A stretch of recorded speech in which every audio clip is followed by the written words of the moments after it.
Nous rendons gloire à Jésus-Christ. En lui, pour lui, tout fut créé. Image du... Bonjour à tous. C'est toujours une joie de pouvoir partager la parole avec vous à chaque fois. Et ce matin, eh bien, j'aimerais vous amener dans l'Évangile de Jean. Dans l'Évangile de Jean, chapitre 2, les noces de Cana, un passage très, très connu, mais ce qui est intéressant avec la parole de Dieu, c'est que on peut entendre prêcher sur les noces de Cana pendant une centaine de fois et on va toujours apprendre quelque chose de nouveau. Moi, j'ai emprunté un angle différent de ce qu'on entend habituellement et j'aimerais vous partager ce que le Seigneur a placé sur mon cœur. Donc, lorsque j'ai préparé ce message, eh bien, ça m'a vraiment encouragé, ça m'a vraiment enrichi et j'espère que ce sera la même chose pour vous. Bien-aimés, lorsque nous examinons, en fait, la vie de Jésus, eh bien, nous pouvons affirmer que c'est quelqu'un qui a accompli beaucoup de miracles. Et ce qui est étonnant, ce n'est pas seulement la qualité de miracles qu'il a fait qui est impressionnante, mais également la quantité. Et dans l'Évangile de Jean, à la fin de son Évangile, Jean va dire, si on écrivait en détail tout ce que Jésus a fait, je ne pense pas que le monde entier pourrait contenir les livres qu'on écrirait. Et sa venue sur la terre, il ne faut pas oublier aussi qu'entre la fin de l'Ancien Testament et du Nouveau Testament, eh bien, c'est une période de 400 ans où Dieu ne s'était pas manifesté à son peuple. Donc, ni à travers les prêtres, ni à travers les prophètes. En fait, Dieu s'était pas retiré du monde, mais ce qu'il était en train de passer parce qu'il était en train de préparer la venue de Jésus. J'aimerais examiner avec vous ce matin le premier miracle, comme je l'ai dit tantôt, le premier des miracles que Jésus a accompli à Cana en Galilée et voir quelles sont les questions que ce miracle pourrait susciter en nous. Par exemple, premièrement, pourquoi les miracles de Jésus ont-ils été conservés dans la Bible? Deuxièmement, pourquoi Jésus a-t-il accompli ces miracles? Troisièmement, que nous apprennent ces miracles aujourd'hui? Et le plus important, est-ce que Jésus fait encore des miracles aujourd'hui? Qui dit oui? Parce que, bien aimé, si vous êtes ici dans cette place aujourd'hui, c'est parce que Jésus a déjà fait un miracle dans votre vie. Amen? C'est vrai, hein? Voilà. Même si ce miracle peut sembler très ordinaire aux yeux de certains, c'est probablement le miracle le plus pratique que Jésus ait jamais accompli, car il nous rappelle que Jésus a dû accomplir ce miracle parce qu'ils étaient à court de vin. Bien-aimés, ce que nous nous apprêtons à voir ce matin, c'est que ce mariage est un peu une image de ma vie et de la vôtre. C'est-à-dire que tout mariage finit par manquer de vin. Certains sont peut-être en train de se dire, mais qu'est-ce qu'il veut dire par là, lorsqu'il dit que tous les mariages finissent un jour par manquer de vin? Il va arriver un moment donné dans votre vie où vous allez vous retrouver à court d'idées parce que vous vous retrouvez face à un problème que vous ne pouvez pas résoudre. Dit autrement, vous allez vous retrouver au beau milieu d'une situation de crise que vous ne pourrez pas gérer. Qui lève la main là-dessus? Moi, ça m'est déjà arrivé dans ma vie. Ah, bon, merci. Bon, je me sens encouragé à continuer. Là. Voilà, je me sens pas seul. Voilà. Vous aurez l'impression que vous êtes tombé dans un trou et que vous êtes incapable de vous en sortir par vous-même. Vous êtes rendu au bout du rouleau et vous ne savez pas quoi faire. Et si vous vous sentez concerné par ce que je viens de vous dire, j'ai une bonne nouvelle pour vous.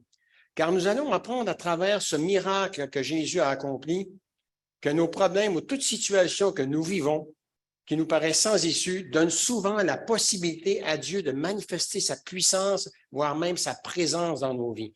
Ça veut dire quoi? Ça veut dire que Dieu veut, c'est pas grave, je parle assez fort, hein? Dieu veut manifester sa gloire en chacun de nous, bien-aimés.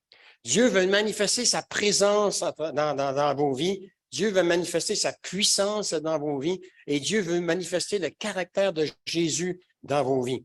Et il va prendre toutes sortes de moyens pour y arriver.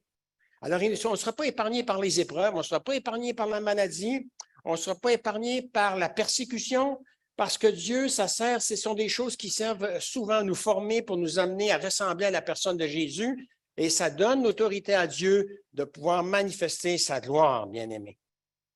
Sa gloire.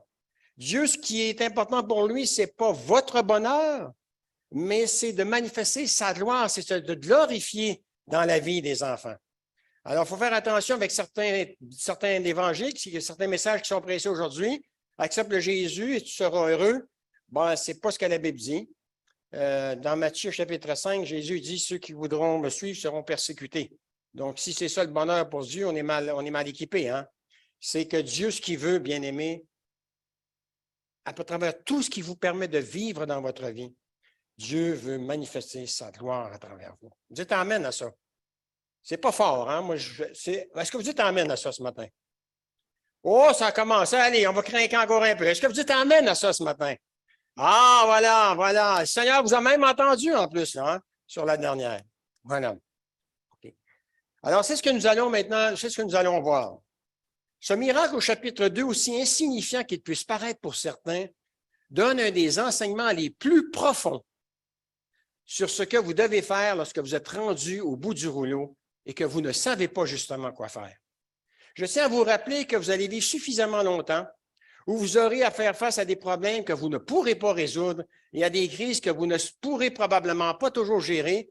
Et quand cela arrivera, je veux juste que vous vous souveniez de ce qui s'est passé aux noces de Cana. Ce que nous retenons lorsque nous lisons le chapitre 2 de l'Évangile de Jean, c'est que c'est à Cana en Galilée que Jésus fit le premier de ses miracles en changeant l'eau en vin. Pourtant, si nous prenions le temps d'étudier le texte un peu plus en profondeur, il y a une chose très simple mais importante dans ce texte qui pourrait changer non seulement notre vie à tout jamais, mais qui nous permettrait de voir constamment Dieu agir de façon miraculeuse dans vos vies et dans ma vie, bien-aimés. Et c'est le projet de Dieu pour ses enfants. C'est le projet de Dieu pour ses enfants. Et ça n'épargne pas la souffrance. Quand vous lisez les livres d'histoire, vous savez que dans l'Empire romain, ça continue au début de l'ère chrétienne, oui. On plaçait des poteaux dans l'arène, on les recouvrait de bitume et on attachait les chrétiens après ces poteaux-là. On les recouvrait et on allumait les poteaux. Pourquoi? Parce que ça amusait la foule. Les gens allaient justement à ces endroits-là. Ah, c'est bien. Et à un moment donné, les chrétiens qui étaient sur ces poteaux-là, qui étaient en train de brûler, qui éclairaient une partie de l'arène, eh bien, chantaient des louanges au Seigneur. Dieu se glorifiait à travers ça. C'est difficile à comprendre, hein? Je vais vous dire quel était le projet de Dieu à travers ça. Moi, premièrement, je suis convaincu qu'en les entendant chanter des louanges, leur esprit était déjà entré au ciel. Ils ne sentaient rien, aucune souffrance, ces gens-là. Parce que le plaisir de la foule de ces païens, c'était d'entendre des gens hurler, crier, se démener pour essayer de se décrocher. Et les chrétiens restaient sur ces poteaux-là attachés et faisaient monter des louanges devant le trône de la grâce de Dieu. La conséquence de ces louanges, c'est que finalement, les gens trouvaient ça tellement bête et tellement non amusant que finalement, on a arrêté de faire brûler des gens sur des poteaux. On a arrêté de torturer les gens dans les arènes à Rome. Bien-aimés, vous allez me dire, mais ce n'est pas pour la gloire de Dieu, mais le Seigneur, finalement, est vraiment insondable. Ses projets sont insondables et il a toujours finalement, il trouve toujours des moyens de nous surprendre.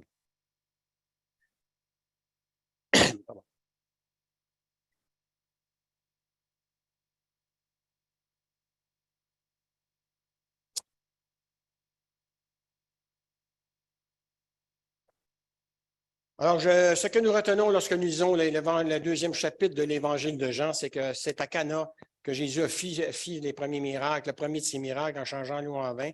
Et comme je l'ai dit tantôt, si on prend le temps d'étudier le texte en profondeur, il y a une chose très simple mais importante dans ce texte qui pourrait changer non seulement votre vie, j'insiste pour ça, c'est très important à tout jamais, mais qui nous permettrait de voir agir Dieu de façon miraculeuse dans nos propres vies.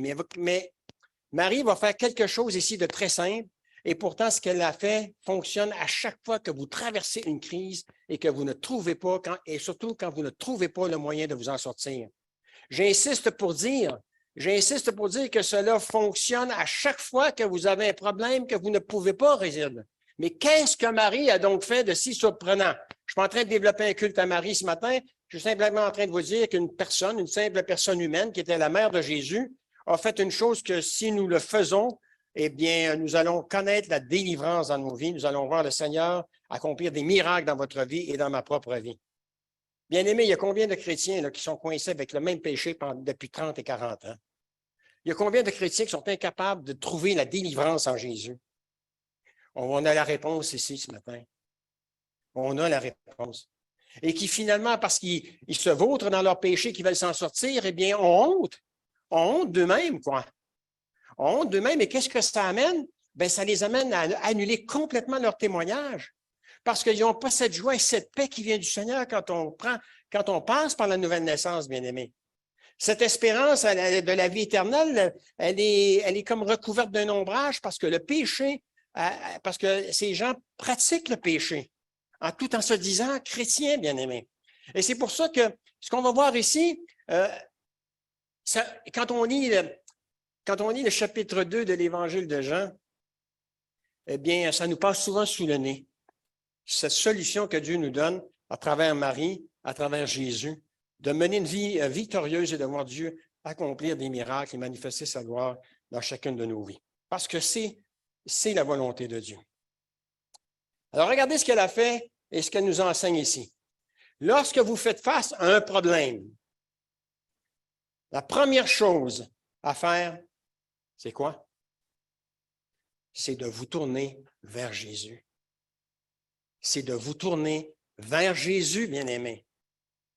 Jean chapitre 2, versets 1 à 3. 3 jours après que Jésus eut rencontré Nathanaël, il y eut des noces à Cana en Galilée. La mère de Jésus était là et Jésus fut aussi invité aux noces avec ses disciples. Le vin ayant manqué, la mère de Jésus lui dit, ils n'ont plus de vin. Je suis convaincu que la tension artérielle de Marie n'a pas augmenté et elle ne s'est pas arraché les cheveux. Elle s'est tournée simplement vers Jésus en disant, « Fils, nous avons un problème, il n'y a plus de vin. » Je sais que la démarche de Marie peut vous sembler simpliste et élémentaire pour certains, mais puis-je vous parler à cœur ouvert, bien-aimés? Ce qu'elle a fait, c'est ce que nous ne faisons pas normalement. Ce que Marie a fait de se tourner vers Jésus, c'est ce que nous ne faisons pas normalement. Et là, je vous parle à cœur ouvert. Bien-aimés, savez-vous ce que nous faisons normalement lorsque nous sommes confrontés à un problème que nous ne pouvons pas gérer? Nous nous tournons vers tout le monde, sauf vers Jésus, bien-aimés.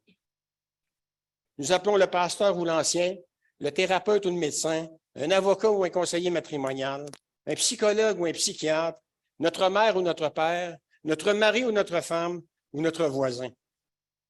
Nous avons tendance à nous tourner vers le monde avant de nous tourner vers Jésus. Bien-aimés, il y a un enseignement important à saisir ici. Dieu veut nous entendre lui parler de chacun des problèmes que nous vivons. Parce qu'il a la solution, bien-aimés. Il a la solution. Il y en a peut-être parmi vous qui se disent à ce moment, je sais que Dieu connaît chaque problème qui survient dans ma vie. C'est vrai, mais il y a plus à faire. Notre Dieu est un Dieu, bien-aimé, tellement compatissant, tellement tendre et aimant, que même s'il sait déjà quel est le problème que vous vivez, il veut que nous prenions un temps avec lui pour lui parler de votre problème comme Marie l'a fait. Lorsque vous ne savez plus où donner de la tête parce que vous vivez un problème exactement, un problème qui vous pompe toute votre énergie, la première chose à faire, c'est de faire exactement ce que Marie a fait. Vous tournez vers Jésus. Pour faire partie du royaume de Dieu, vous avez dû vous tourner vers Jésus. Pas vers un homme, pas vers le prédicateur, vers Jésus, bien-aimé. Le problème, on se tourne vers Jésus pour notre salut, mais après ça, on se tourne vers les hommes pour trouver des solutions à ce qu'on vit au jour le jour. Alors que ça devrait continuer dans la durée, on s'est tourné vers le Seigneur Jésus pour notre salut, eh bien, on devrait se tourner vers le Seigneur Jésus pour obtenir des réponses à nos problèmes. Amen. Oh, ça va dans ce coin-là. Ici? Amen, amen. Amen, qu'est-ce que ça veut dire? Ça veut dire que vous soutenez ce que je dis, quoi, hein? Qu'il en soit ainsi, quoi. Alors, ça se disait dans l'Ancien Testament, ça se disait dans le Nouveau, donc il ne faut pas avoir honte de dire Amen, hein? C'est mieux de dire ça que de dire des gros mots, n'est-ce pas? Ah, Amen! Ah, mes amis! Ah, ça fait plaisir au Seigneur.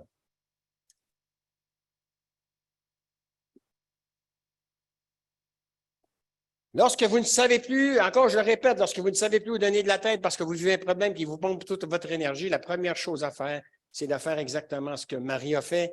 Vous vous tournez vers Jésus. Et une fois que vous vous êtes tourné vers Jésus, la deuxième chose à faire, et ce que Marie a fait, retenez-la bien celle-là, et je pense que c'est ce qui est le plus logique à faire, quand vous vous êtes tourné vers Jésus, ben, il commence peut-être à être temps de commencer à lui parler de votre problème, hein? Et de lui faire juste savoir ce qui se passe. Ah oui? Avez-vous déjà rencontré quelqu'un qui vous croise, mais à un moment donné, ben, il vous croise, mais il ne vous dit pas un mot. Fatigant, ça, hein? Fatigant. Tu dis, mais pourquoi s'il vient me voir, il ne me dit pas un mot? Marie a fait d'abord la première étape qu'elle a franchie, c'est il faut que j'aille voir le Fils. Je vais aller voir mon Fils Jésus. Et là, elle est allée trouver Jésus, puis elle a dit, écoute, Jésus, j'ai un problème, puis je voudrais te confier ce problème-là. Ça, c'est la deuxième étape. Quand on a fait cette rencontre avec le Seigneur Jésus, qu'est-ce qu'il nous reste à faire? C'est de lui déverser ce qui ne va pas dans nos vies. C'est de lui dire, Seigneur, donne-moi la solution. Et elle se trouve là-dedans, bien-aimée. Elle se trouve dans la parole. Et je vais vous parler encore à cœur ouvert, bien-aimés. Notre doyen de la faculté de théologie nous a dit ceci un jour qui m'a vraiment frappé. Il nous a dit que depuis 2000 ans, alors que l'Église a toute la connaissance, toute la technique à sa disposition, les chrétiens n'ont jamais été aussi ignorants de la parole de Dieu. On a des cerveaux là, qui sont... Vous savez que pour rentrer à l'université des musulmans en Égypte, pour apprendre l'islam et pour devenir un imam, on doit connaître le Coran par cœur. Heureusement que le Seigneur ne nous en demande pas tant. Pourtant, est-ce que vous savez que pour devenir pharisien, vous deviez connaître par cœur les 5 premiers livres de la Bible? Vous êtes-vous déjà tapé le livre des Nombres pour l'apprendre par cœur? Le Deutéronome pour l'apprendre par cœur? Hey! Le Seigneur, il ne nous demande pas de connaître les 5 premiers livres de la Bible par cœur, mais un minimum, de quand même prendre un temps dans sa parole pour savoir ce qu'il a à nous dire, pour bâtir notre journée. Sinon, si on ne prend pas un temps pour le rencontrer dans la parole durant la journée, on va prendre du temps pour aller rencontrer des hommes qui ont des moyens limités pour nous délivrer ou pour nous encourager dans les problèmes dans lesquels nous sommes empêtrés. Je vais vous donner un verset. Marie n'a rien inventé, hein? Psaume 34, 5. Le psalmiste dit ceci, « Je me suis adressé au Seigneur et il m'a répondu et il m'a délivré de toutes mes craintes. » Bien-aimé, il n'y a jamais un homme qui a réussi à me délivrer de toutes mes craintes. Moi, je me disais, ben, c'est son opinion. Mais elle peut être aussi bonne que la mienne, finalement. Mais l'opinion de Dieu, elle est incontestable, bien-aimé. C'est sa parole qui fait en sorte qu'elle nous apprend que c'est la vérité. Écoutez à nouveau ce que Marie dit au verset 3 à Jésus. À un moment donné, il ne reste plus de vin. La mère de Jésus lui dit alors, ils n'ont plus de vin. Pourquoi s'adresse-t-elle à Jésus? Elle s'adresse à lui. Jésus n'est quand même pas un expert en vin. Pensez-vous que lorsqu'elle a dit à Jésus, ils n'ont plus de vin, Jésus était pris au dépourvu, bien-aimé? Pensez-vous qu'il ne savait pas qu'il n'y avait plus de vin? Il est Dieu fait homme, bien-aimé. Bien sûr qu'il le savait déjà, et ce, avant même que Marie vienne le trouver. Quelqu'un a dit un jour ceci, un problème bien exposé est un problème à moitié irrésolu. Et c'est exactement la démarche qu'a faite Marie ici. Elle a dit exactement à Jésus quel était le problème. Et j'aimerais vous expliquer pourquoi, à première vue, le fait qu'il n'y ait plus de vin ne semblait pas être un gros problème à résoudre, alors que c'était vraiment un très, très, très gros problème. Et là, je vais vous demander de me permettre de survoler un peu, finalement, la tradition juive ici. Il faut se rappeler que chez les Juifs, un mariage, c'était l'événement social le plus important inscrit dans leur calendrier. Si vous étiez invité à un mariage, il est mieux de le noter sur votre agenda et ne pas vous tromper de date, parce que c'était considéré comme étant un acte criminel grave de ne pas assister à un mariage si vous aviez été invité. Il n'y avait pas d'événement social plus important dans le calendrier juif qu'un mariage. Permettez-moi de vous donner un aperçu sur la façon dont se déroulait généralement un mariage juif. Cela commençait par une cérémonie religieuse qui se déroulait dans une synagogue juive juste avant le coucher du soleil. Les futurs mariés prononçaient leurs vœux, ils étaient déclarés mariés, puis tout le monde quittait la synagogue pour traverser la ville à la lueur des bougies allumées par les invités. Même les personnes qui n'avaient pas été invitées à ce mariage sortaient de leur maison en faisant de grands gestes, en lançant des fleurs et en laissant entendre de grands cris. On attendait même les gens prier Dieu d'accorder sa bénédiction sur les nouveaux mariés et sur la progéniture. Pour les Juifs, c'était quelque chose d'énorme d'être invité et de participer à toutes les étapes de cet événement. Quand ils arrivaient enfin à la maison, ou l'endroit où la fête devait avoir lieu, le couple ne partait pas en lune de miel, car leur lune de miel commençait déjà à partir de la réception du mariage, qui pouvait durer parfois, tenez-vous bien, 3, 4 ou même 5 jours. Vous avez compris maintenant pourquoi si on manquait de vin? Ça a peut-être duré un peu plus longtemps que ça devait.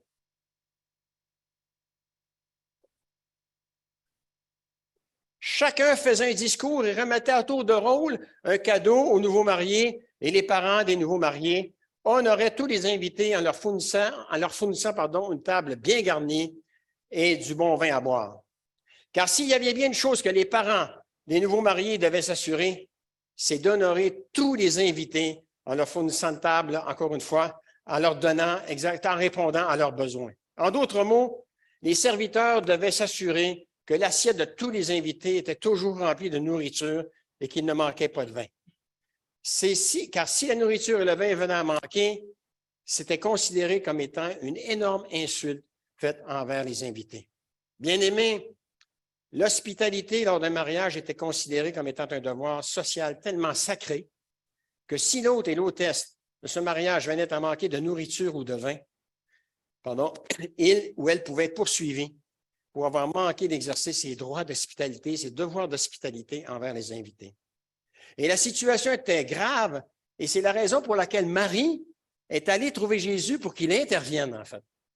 Alors, on ne sait pas si Marie connaissait très bien l'autre ou l'hôtesse de ce mariage, mais elle voit venir le coup parce qu'elle se dit, ils vont être déshonorés, ça va être un scandale, les gens manquent de vin, il n'y a plus de vin, les serviteurs viennent de dire qu'il n'y a plus de vin dans les cruches. Alors, j'aimerais continuer, mais je ne peux pas ignorer la réponse donnée par Jésus à sa mère au verset 4. Il dit, « Mère, est-ce à toi de me dire ce que j'ai à faire? » Vous vous souvenez de ça, hein? C'était interprété de toutes sortes de façons, mais il dit, autrement dit, « Qu'est-ce que cela a à voir avec moi? Mon heure n'est pas encore venue. » Seul Jésus pouvait s'en tirer sans dommage en répondant ainsi à sa mère, parce que ça peut être montré. Ça aurait pu être perçu comme étant un enfant qui manque finalement de respect à sa mère. Mais Marie vient le trouver en lui disant, « Nous sommes à court de vin. » Et que va-t-il répondre Jésus? « Femme, pourquoi viens-tu m'embêter? Mon heure n'est pas encore venue. » C'est à peu près ça que ça veut dire. Hein? « Femme, pourquoi tu viens me casser les pieds avec ça? Mon heure n'est pas encore venue. Ce n'est pas encore le temps pour moi de démontrer que je suis le Messie. » Il ne faut pas se gêner, hein? On n'est pas en train d'insulter. Je suis en train de vous dire, dans le jargon populaire, ce que ça veut dire. Je m'adresse aux hommes maintenant. Ah oui, non, il faut que je dise ça par contre. Autrement dit, ce que Jésus lui a répondu, c'est à peu près ceci. « Dis-moi que tu plaisantes, c'est quand même pas à toi de me dire ce que je dois faire. » Je m'adresse aux hommes maintenant. Les femmes, bouchez-vous les oreilles. C'est pour les hommes. Vous êtes assis dans votre fauteuil à la maison en train de regarder un match de la Coupe du monde de football. Il ne reste plus que 2 minutes. Le jeu est serré et le compte est 1-1. Votre femme vient se placer entre vous et la télé. Et elle vous dit, « Chérie, pourrais-tu, s'il vous plaît, sortir tout de suite les poubelles? » Vous lui répondez que ce n'est pas vraiment le temps et elle réplique en disant, « Écoute, mon amour, je te comprends, mais viendrais-tu alors faire la vaisselle avec moi? » Il y aurait peut-être des femmes qui entendraient peut-être leur mari leur dire, « Chérie, très spirituel d'ailleurs ces hommes, chérie, comme Jésus l'a dit, pourquoi m'embêter avec cela? Mon temps n'est pas encore venu. » En fait, lorsque les Juifs s'adressaient à une femme respectée dans la famille, dans la société, ils utilisaient le même mot que Jésus a utilisé pour répondre à sa mère. Ils utilisaient le mot femme. Ce n'était pas considéré comme étant un manque de respect, c'était plutôt un synonyme du mot madame que nous utilisons lorsque nous nous adressons à une femme aujourd'hui et qui malheureusement est en train de disparaître. Hein. Quand il y a des gens, quand ils s'adressent à une femme, les gros mots qui sortent, et c'est dommage vraiment d'aborder une dame de cette façon-là. Si vous comprenez la situation dans son ensemble, Jésus n'a pas cherché à se montrer plus intelligent que sa mère, ni à lui manquer de respect en lui demandant de cette façon. Pourquoi? Parce qu'elle avait fait exactement. Pourquoi Jésus ne s'est pas fâché? Pourquoi Jésus a dit, écoute, c'est pas le temps que je me dévoile. Mêle-toi de tes affaires, maman. Pourquoi il n'a pas fait ça? Parce qu'elle avait fait exactement la bonne chose à faire. Elle s'était tournée vers Jésus pour obtenir de l'aide et elle lui avait fait connaître son problème. Bien-aimés, soit qu'on écoute des gens pour essayer de se sortir de nos problèmes, ou soit qu'on essaie de se sortir par nous-mêmes de nos problèmes sans consulter le Seigneur. Moi, ça m'est déjà arrivé, hein, je suis un être humain, et d'essayer de m'en sortir par moi-même de mes problèmes, bien, ça m'est déjà arrivé, sans consulter le Seigneur, ça m'est déjà arrivé d'empirer mes problèmes, finalement. Parce que souvent, surtout s'il y a quelqu'un qui vient qui a médit,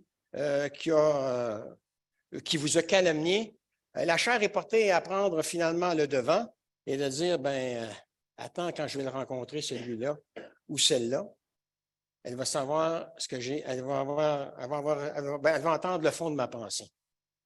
Et finalement, c'est tout le contraire de ce que Jésus dit, quoi. Et c'est pour ça qu'on a besoin de savoir ce que Jésus a à nous dire pour que nous puissions réagir d'une façon qui va honorer Dieu. Parce que le piège du diable, c'est quoi? Comment il nous discrédite, le diable? C'est que quand il arrive une situation donnée dans nos vies, eh bien, c'est de nous amener à réagir comme les gens qui ne le connaissent pas, le Seigneur.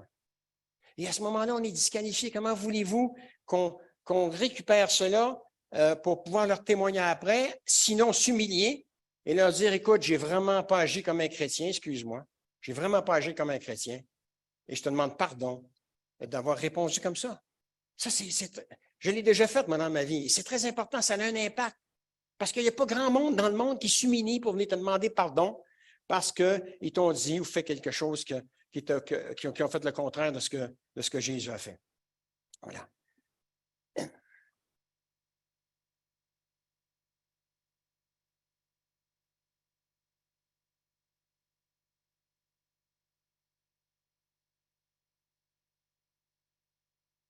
Quelle est la raison qui a ainsi poussé Marie à faire cette démarche auprès de son fils?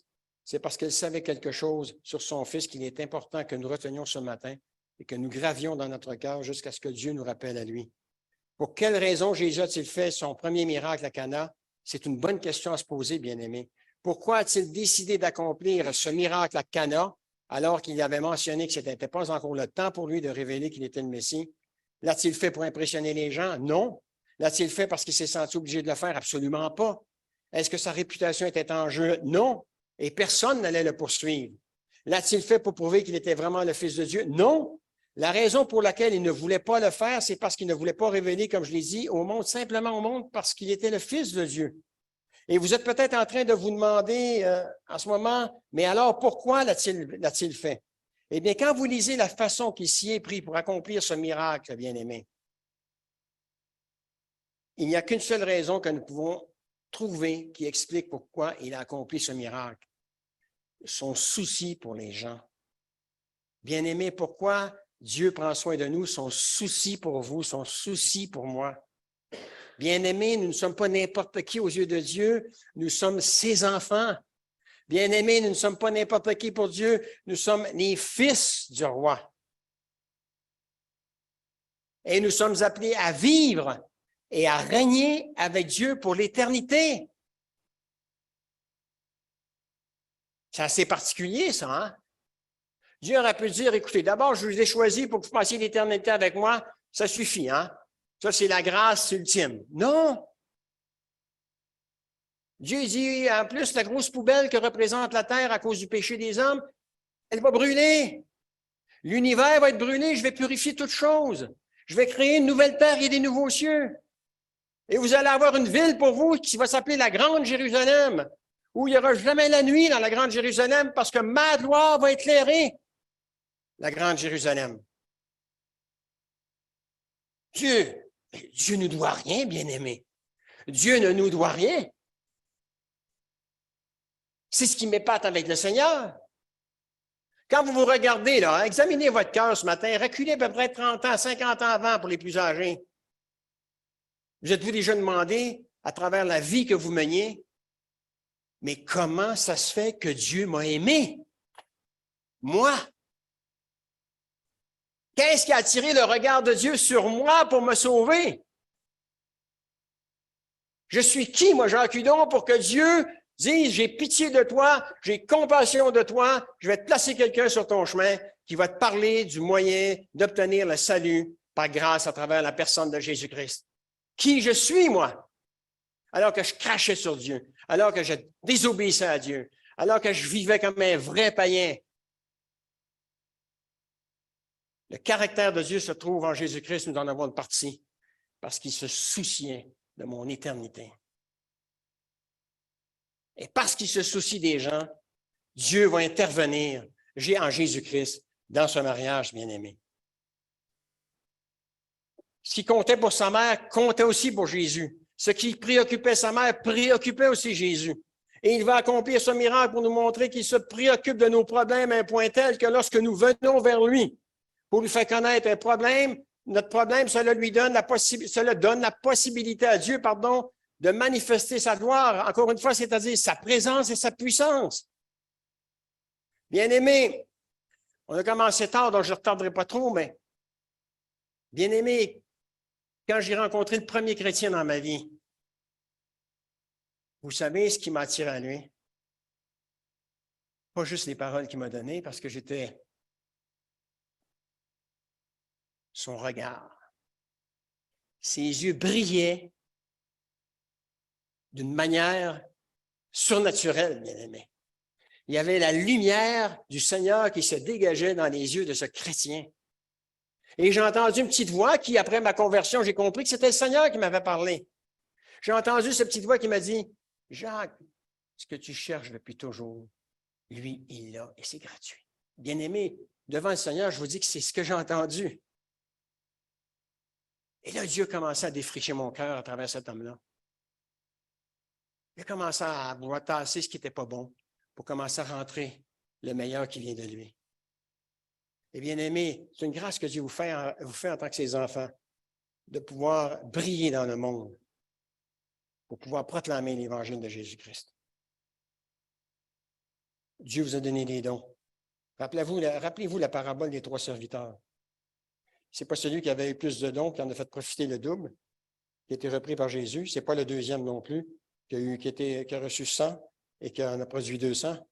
C'est celui qui en avait reçu un seul et qui avait décidé d'enterrer son don, de ne pas le manifester, de le cacher parce qu'il dit, « Oh, je savais que tu étais un Dieu, un maître qui était dur. » Et le Seigneur va dire, « Loin de moi, mon ami, tu n'es pas digne de partager mon royaume. » Bien-aimés, on a tous reçu un don.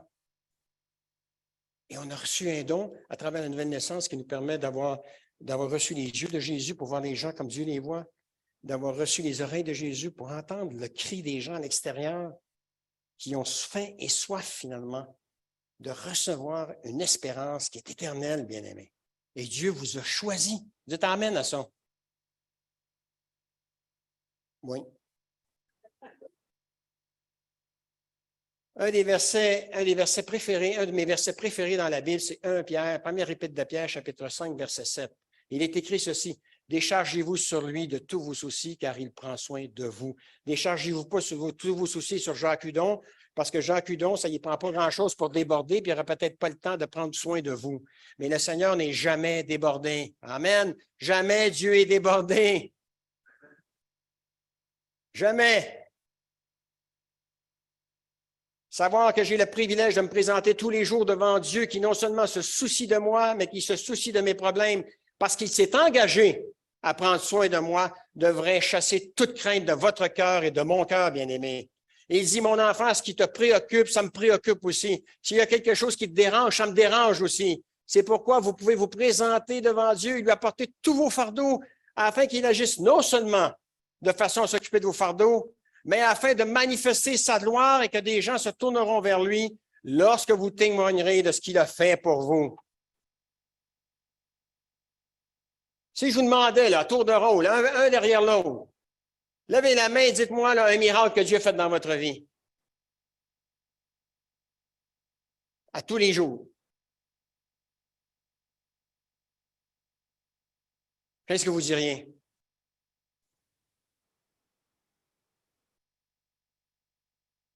Parce que Dieu fait un miracle. Réfléchissez comme il faut. À chaque matin que vous vous levez, Dieu fait un miracle dans votre vie, bien-aimé. Le simple fait de vous garder, de quitter votre salut pour aller vous vautrer à nouveau comme le cochon dans la soupe, c'est un autre miracle que Dieu fait. De manger votre vomi comme le chien peut en manger, c'est encore un autre miracle que Dieu fait de vous empêcher de le faire.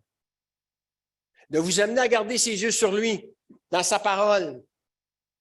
De garder ses yeux sur Jésus, qui vous a sauvé, qui a payé un prix extraordinaire. De vous amener à réaliser ça chaque jour, c'est encore un miracle que Dieu fait dans vos vies. Il s'agirait que Dieu s'écarte simplement, que Dieu, comment je pourrais dire? Il s'agirait simplement que la grâce de Dieu nous fasse défaut un millionième de seconde dans toute notre vie pour qu'on soit perdu pour l'éternité, bien-aimé.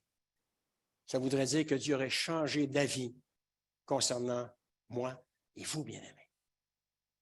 Et la grâce de Dieu, Dieu en réserve sa grâce jour après jour. C'est extraordinaire, bien-aimés. C'est extraordinaire. Alors, rapidement,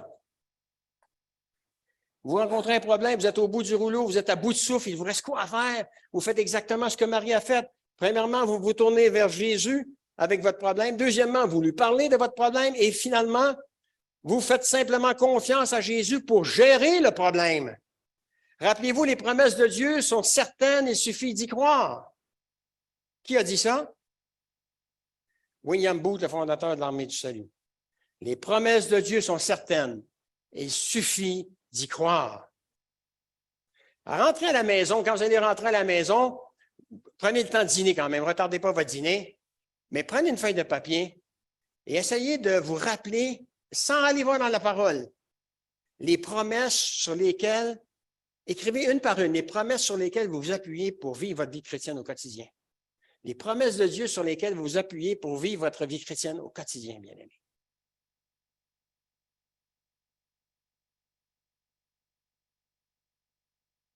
Dernièrement, on va faire ça vite. Vous faites juste confiance à Jésus pour gérer le problème. Maintenant, observez ce qui se passe. La prochaine chose que Marie va faire constitue la plus importante de ce miracle, parce qu'il y a une chose que nous devons faire, vous et moi, lorsque notre mariage va nulle part. Il y a une chose que nous devons faire, vous et moi, lorsque nos vies ne vont nulle part. Il y a une chose que vous et moi devons faire lorsque le compte bancaire est vide, et il y a une chose que vous et moi devons faire lorsque la jauge sur le réservoir de notre cœur indique qu'il est vide. Écoutez ce que Marie dit au serviteur au verset 5. Faites tout ce que Jésus vous dira de faire. Faites tout ce que Jésus vous dit de faire. Bien-aimé, quelqu'un qui ne lit pas la Bible, comment peut-il savoir s'il fait tout ce que Jésus lui a dit de faire? Voilà notre problème. C'est là qu'il se situe. Des fois, je commets des péchés sans le savoir parce que je n'ai pas lu ce que Jésus me dit de faire. Et le mot est important ici. Elle ne vous dit pas faites ce que Jésus vous dit de faire. Faites tout ce que Jésus vous dit de faire. Parce que Dieu n'accepte pas le compromis, bien-aimé.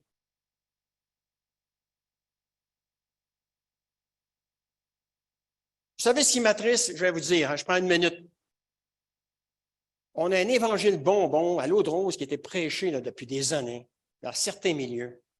Ou si vous parlez, ou dans des endroits, dans des églises où c'est le plus difficile à parler du péché et de l'enfer, c'est dans ces églises-là. J'ai été prêcher une place, je ne vous dis pas c'est dans les APEB, c'est pas dans les APEB. J'ai demandé à l'ancien qui était assis à côté de moi, vous me donnez combien de temps pour prêcher? Ben, il m'a dit 12 minutes. Ah ben j'ai dit ça, c'est ma lecture, ça, 12 minutes. Je n'aurais pas encore commencé à prêcher. Et bien aimé, ces gens-là, sans les juger, il y en a peut-être parmi eux qui passent 2 heures, 3 heures à écouter deux matchs de la Coupe du Monde à TV.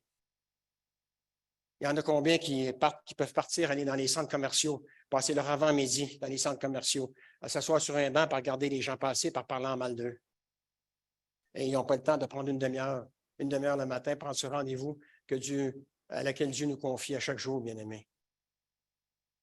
Et pourtant, ce que Dieu veut, ce que Dieu désire le plus, c'est de rencontrer ceux qui se disent ses enfants à chaque jour. Prendre un temps, mon enfant, raconte-moi comment ça s'est passé ta journée hier. Il le sait pourtant, mais il prend plaisir à écouter ses enfants. Il prend plaisir.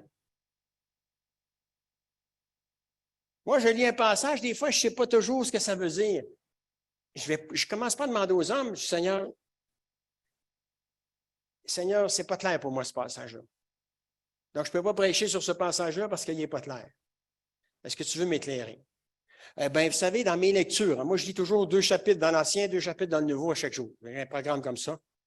Eh bien, l'Esprit honore finalement ce que j'ai demandé au Seigneur parce qu'il va me montrer exactement le verset avec lequel je peux faire la connexion que je ne faisais pas avant. Et Dieu m'honore, bien-aimé. Ah ouais. Bien-aimé, c'est dans la Bible, Dieu honore celui qui l'honore. Et ne vous y trompez pas, l'homme récoltera ce qu'il a semé. Cultivateur qui ne sème rien, il peut bien s'asseoir toute l'été puis prier pour que son champ pousse. Il n'y a rien qui va sortir de terre. Hein? Ça prend la semence. Et la parole est appelée la semence. Et Pierre dit que c'est la semence qui mène à la vie éternelle. Quoi. Alors, ce n'est pas n'importe quelle semence. Rapidement, hein?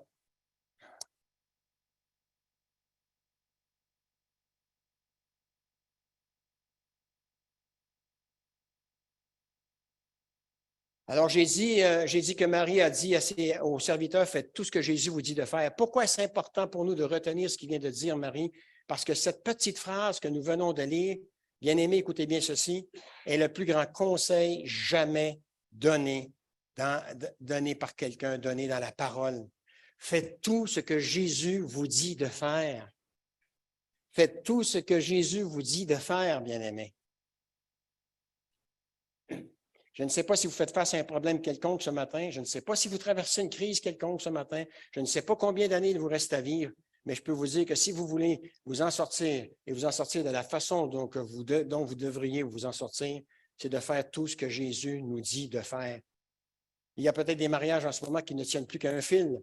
La bonne nouvelle, c'est qu'il y a une possibilité que vos mariages soient transformés si vous, Marie, commencez à faire ce que Jésus veut que vous fassiez et que vous, épouse, commenciez à faire ce que vous savez que Jésus vous demande de faire entre mari et femme. Il y a peut-être certains d'entre vous en ce moment dont l'état des finances se trouve dans le rouge.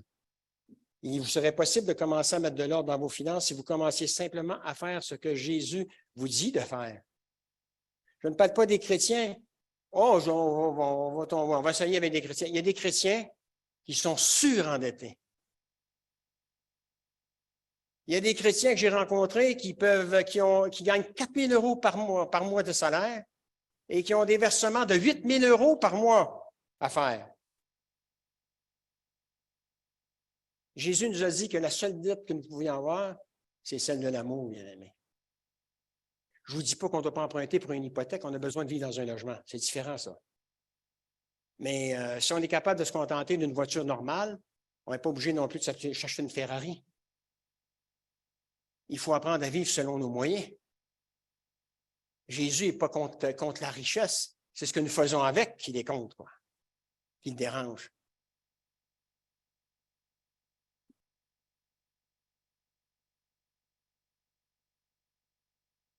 Il y a peut-être certains d'entre vous en ce moment dont l'état des finances se trouve dans le rouge et il serait possible de commencer à mettre de l'ordre dans vos finances si vous commenciez simplement à faire ce que Jésus vous dit de faire. Vous êtes-vous déjà demandé pourquoi il y a tant de gens qui prétendent connaître, aimer et suivre Jésus et qui pourtant ne sont pas heureux et n'ont pas la joie du Seigneur en eux? C'est simple. Lorsqu'ils se retrouvent à l'extérieur de l'Église avec ceux qui ne croient pas en Jésus, très souvent, ils agissent exactement comme eux. Vous êtes-vous déjà demandé pourquoi tous ces gens qui prétendent être des disciples de Jésus et qui témoignent que Jésus a changé leur vie ressentent les mêmes frustrations, les mêmes peurs que les gens du monde ou les gens qui ne croient pas et ne suivent pas Jésus? Vous êtes-vous déjà posé la question? Vous êtes-vous déjà demandé où se trouvait le problème? Je vais vous partager ce que j'ai constaté tout au long de mon ministère pastoral.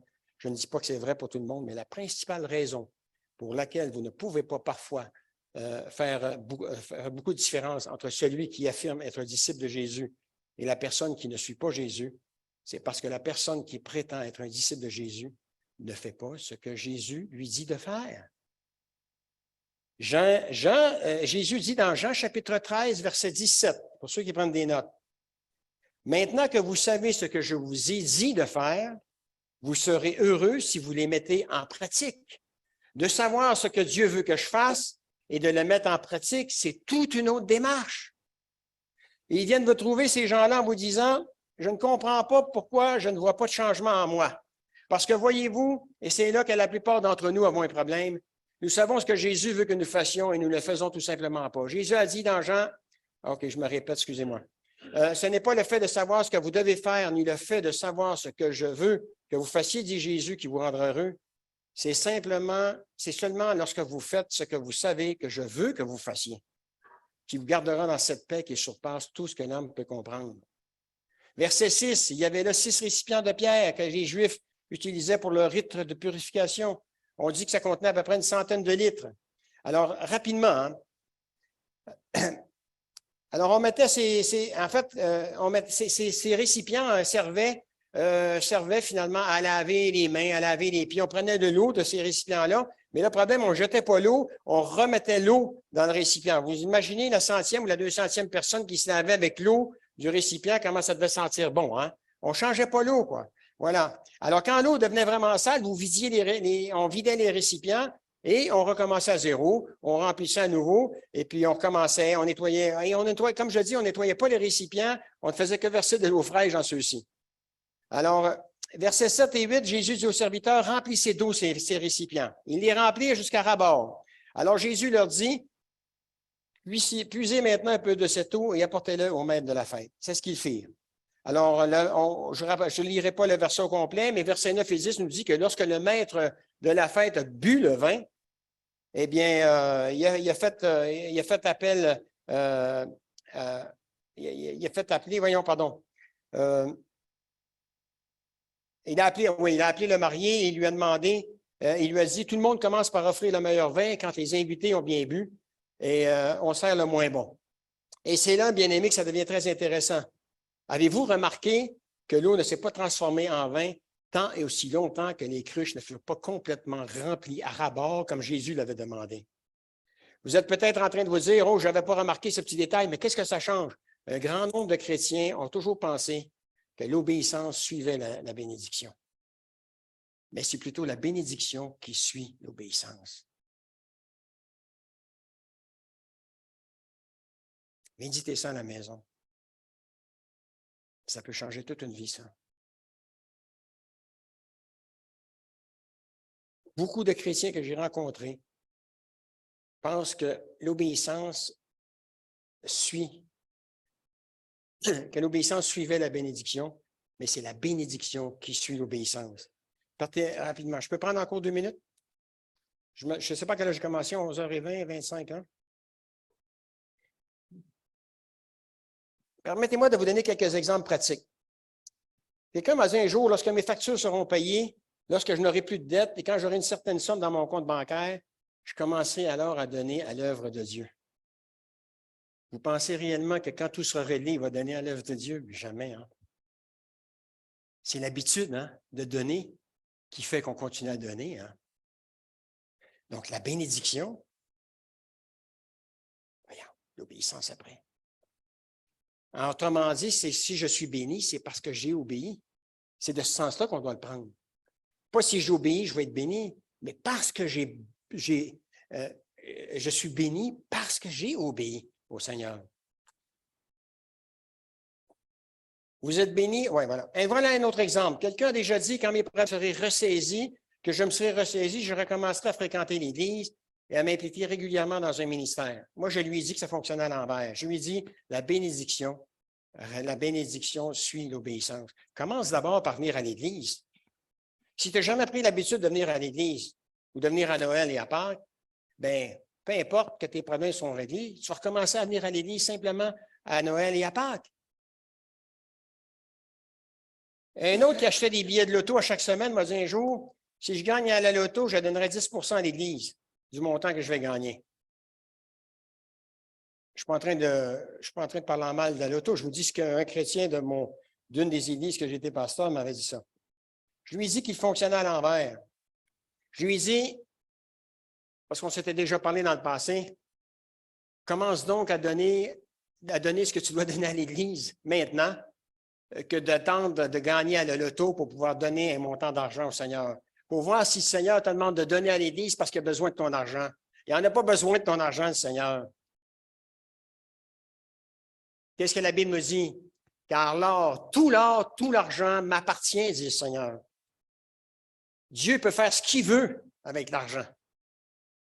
Et rappelez-vous d'une chose, peu importe ce qui se passe dans le monde maintenant, peu importe ce que nos grands dirigeants orgueilleux des pays peuvent dire, n'oubliez jamais en tant que chrétien, ou que disent et qu'ils planifient, n'oubliez jamais en tant que chrétien que Dieu est en contrôle de toutes choses et qu'il n'y a aucun dirigeant qui pourra aller plus loin que ce que Dieu va lui permettre, bien-aimé. Ce qui est triste dans des guerres, malheureusement, il y a des morts, il y a des enfants, il y a des femmes, il y a des hommes, il y a des innocents qui meurent dans tout ça. Mais Dieu demeure en contrôle et il a établi une limite. Alors, si ça continue, c'est que cette limite-là n'est pas encore atteinte. Mais ce que les dirigeants ne savent pas, c'est qu'ils dépendent de la patience de Dieu. Ils dépendent de ce que Dieu a déjà vu depuis toute éternité qui était pour arriver en 2022. Et quand il va intervenir, bien-aimé. Et c'est la seule façon d'arrêter de partir en peur comme les gens du monde, sinon on va être apeurés comme les gens du monde, de peur de ne pas connaître ce qui va arriver le lendemain. Dieu connaît le lendemain déjà d'avance.